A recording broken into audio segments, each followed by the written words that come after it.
Bonjour, aujourd'hui nous allons apprendre à résoudre une inéquation produit. Donc on va d'abord rappeler la règle des signes qui dit que le produit ou le quotient de deux facteurs de même signe est positif, et aussi que le produit ou le quotient de deux facteurs de signe contraire est négatif. Alors, et une inéquation produit, c'est une inéquation donc, qui est de la forme a de x fois b de x inférieur à 0 ou inférieur ou égal à 0, ou a de x fois b de x supérieur strictement à 0 ou supérieur ou égal à 0. Donc un produit de deux nombres dont on cherche finalement le signe pour savoir si c'est négatif ou positif. Donc la première méthode, ça va être de résoudre l'inéquation produit x plus 1 facteur de 2x moins 5 supérieur ou égal à 0. Donc dans ces cas-là, on va étudier le signe de x plus 1, le signe de moins 2x plus 5, et on va regarder ce qui se passe. Donc on va écrire d'abord que x plus 1 est de la forme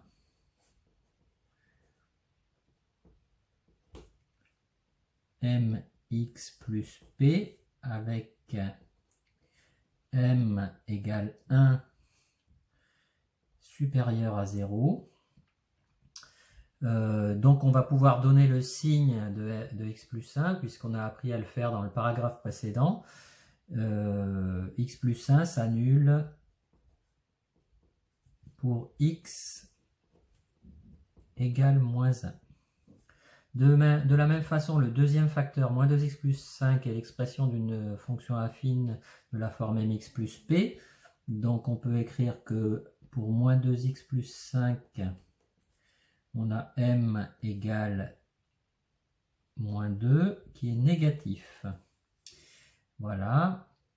Et p donc qui vaut 5. Donc moins 2x plus 5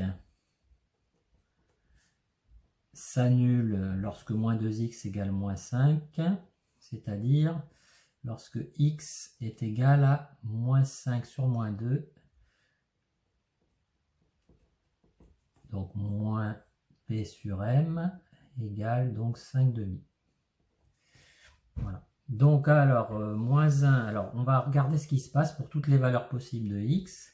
On est dans R, donc on résout entre moins l'infini et plus l'infini.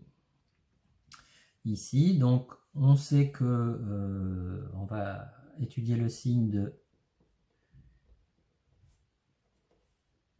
x plus 1, le signe de moins 2x plus 5, et le signe du produit. Alors j'écris pas nouveau signe, mais c'est sous-entendu. Donc x plus 1, facteur de moins 2x plus 5. Et là, on a donc le produit de ces deux nombres. Et on va pouvoir donc rajouter ici dans la première ligne les valeurs pour lesquelles ça s'annule. Alors moins 1 est plus petit que 5 demi. Alors 5 demi, on va écrire 2,5. Donc ici moins 1 et ici 5 demi. Voilà. Donc x plus 1 s'annule en moins 1, donc on va mettre 0 ici. Moins 2x plus 5 s'annule en 5 demi, on va mettre 0 ici. Et alors pour plus de commodité, on va prolonger les traits ici. Voilà, pour avoir exactement 3 colonnes différentes. Alors x plus 1 avec m égale 1, donc m est positif. Et on a vu plus précédemment que lorsque m est positif, la fonction affine est croissante, donc elle est négative puis positive. On a le signe de m à droite du 0. Et puis ici, moins 2 est négatif, je l'ai écrit ici, donc négatif à droite parce que c'est une fonction affine décroissante, donc positif puis négatif.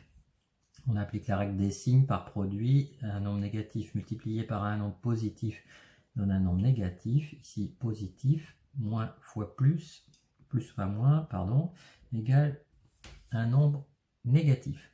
Le 0 fois n'importe quoi, ça fait toujours 0, et ici aussi. Donc ce produit est négatif entre moins l'infini et moins 1, s'annule en moins 1, est positif entre moins 1 et 5 demi, s'annule en 5 demi, et est négatif entre 5 demi et plus l'infini. L'ensemble des solutions.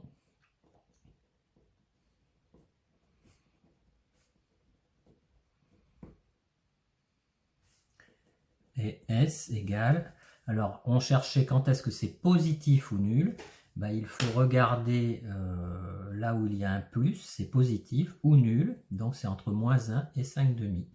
Donc on va écrire l'intervalle fermé, puisque ça peut être nul, entre moins 1 et 5 demi. Voilà pour cette leçon. Prochaine vidéo dans quelques minutes.